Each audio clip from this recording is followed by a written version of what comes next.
नमस्कार। हिंदी कक्षा 9 पाठ है 8 जिसका नाम है गुलमर्ग की खिड़की से एक रात।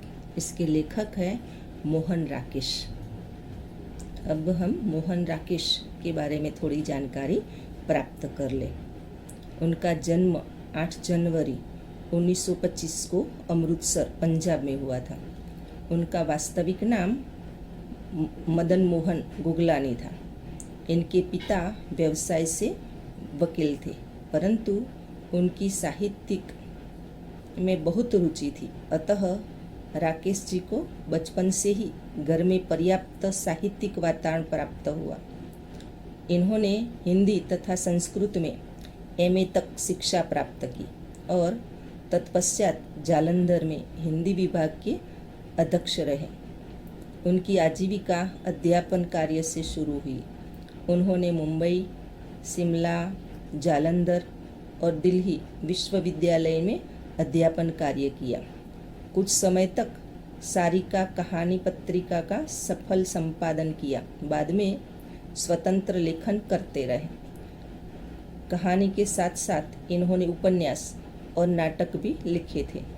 उनकी प्रथम कहानी थी नन्ही। इनकी प्रमुख रचनाओं में इंसान के खंडहर, नए बादल, एक और आदमी आदि कहानी संग्रह तथा अंधेरे बंद कमरे, न आने वाला कल प्रसिद्ध उपन्यास है। आषाढ़ का एक दिन, आधे अधूरे तथा लहरों के राजहंस इनके प्रसिद्ध नाटक हैं। मोहन राकेश मूलतः एक सफल कहानीकार तथा नाटककार हैं। उनकी रचनाएं पाठकों तथा लेखकों का दिल छू लेती हैं। उनकी रचनाओं में मनस्थितियों का सच्चा चित्रण मिलता है। उनके नाटक हिंदी साहित्य को दिए गए अद्भुत उपहार हैं। गुलमर्ग की खिड़की से एक रात। गुलमर्ग के बारे में जानकारी प्राप्त करें जो सौंदर्य से भरपूर है। गुलमर्ग के चित्र आपने देखे हैं, आप देखते हैं कितना सौंदर्य है, अद्भुत। गुलमर्ग कश्मीर का एक सुंदर प्राकृतिक स्थान है। वह ऊंचाई पर पहाड़ियों से घिरा हुआ ठंडा प्रदेश है। चारों ओर बर्फ ही बर्फ नजर आता है। वहाँ का सौंदर्य देखते ही बनता है। दिन में गुलमर्ग का हरा भरा रूप आंखों को मुग्ध कर देता है। धरती से आकाश तक हरियाली ही हरियाली दिखाई देती है। हरी घास के बीच तरह तरह के रंग बिरंगे फूल खिलते नजर आते हैं। वातावरण में नई नई कोपलें फूट आती हैं जो आह्लादक लगता है।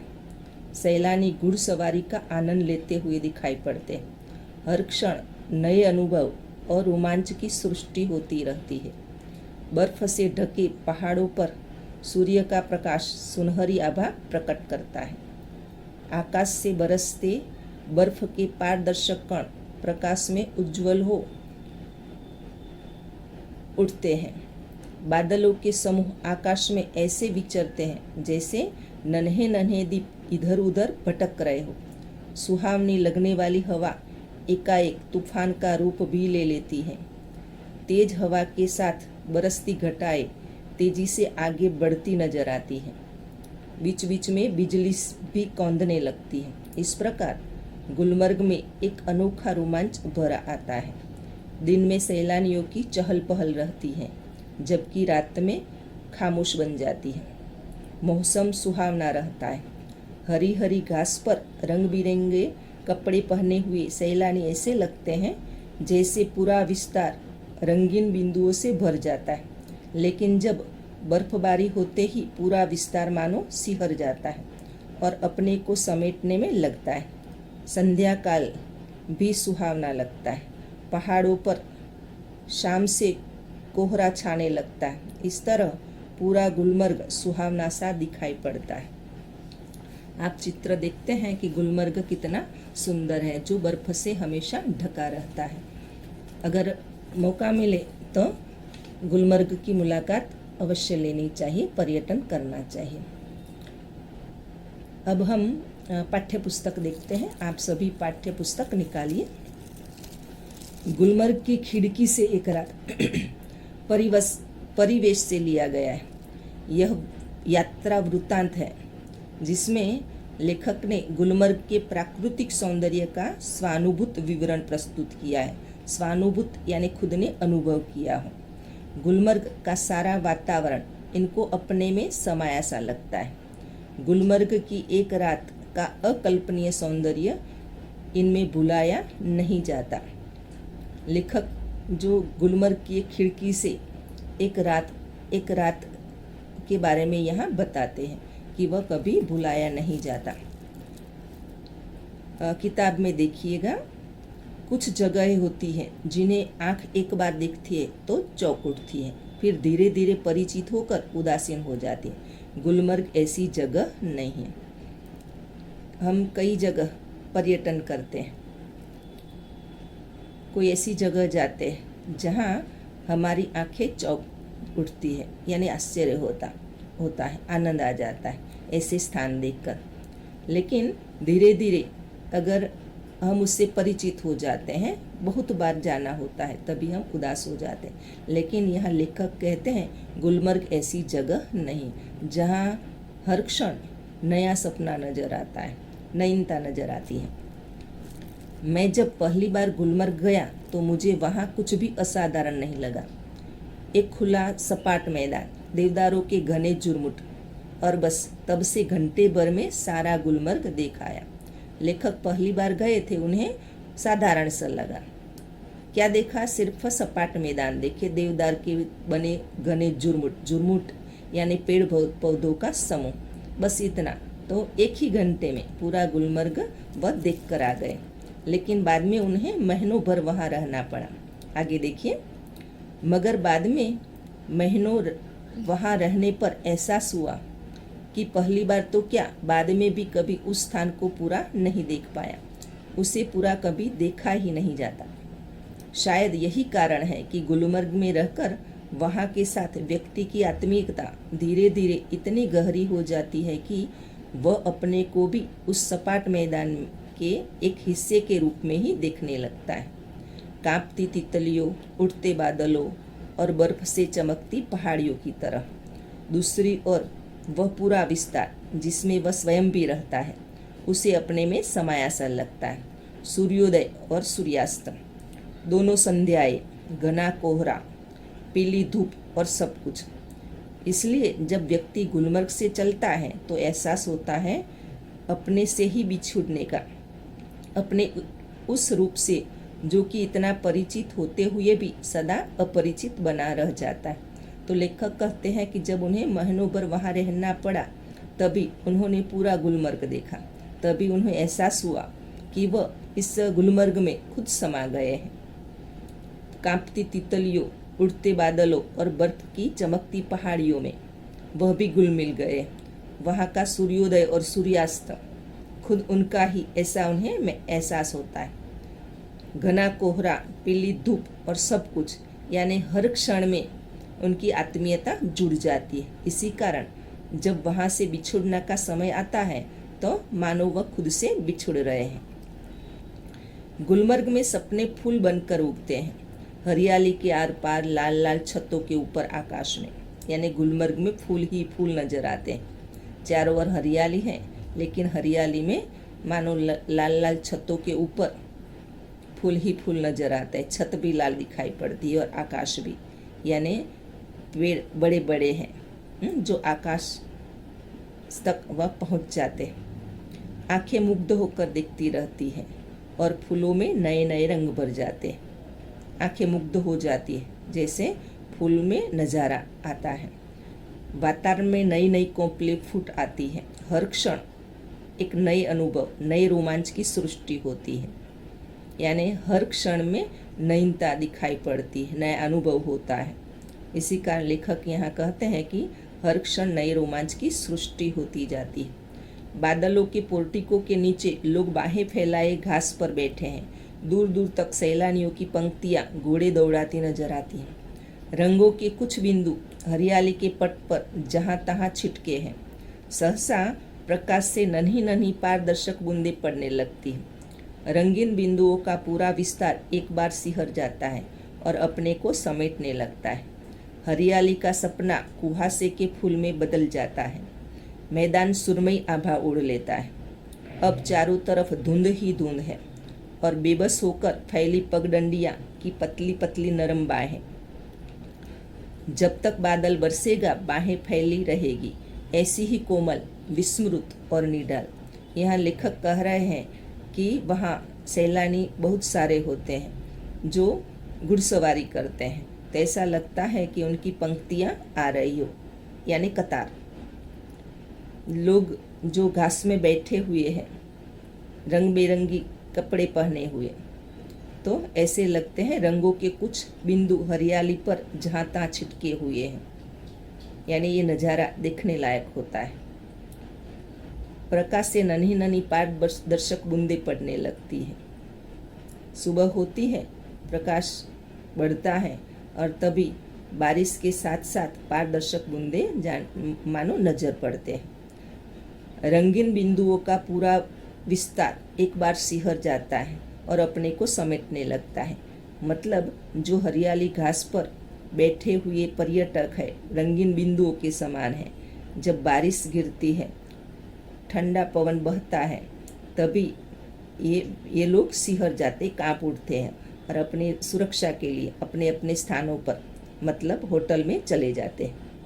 हरियाली का सपना कुहासे के फूल में बदल जाता है और बाद में जब समय आगे बढ़ता जाता है, संध्या का समय होने लगता है, चारों ओर कोहरा सा छा जाता है, मानो वह फूल में बदल जाता है। इसी कारण मैदान में अंधेरा बढ़ता जाता है, यानी सुरमई आभा ओढ़ लेता है मैदान।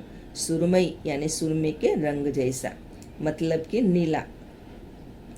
अब चारों तरफ धुंध ही धुंध है, यानी हवा में धूल जो भरी होती है उसे धुंध, जिसके कारण अंधेरा बढ़ता जाता है और ये पगडंडियाँ बेबस हो जाती है, यानी जो दूसरे प्राणी वहाँ निकलते हैं वह मार्ग वह बेबस हो जाता है, असहाय हो जाता है, यानी वहाँ कोई भेड़ बकरियाँ नहीं होती।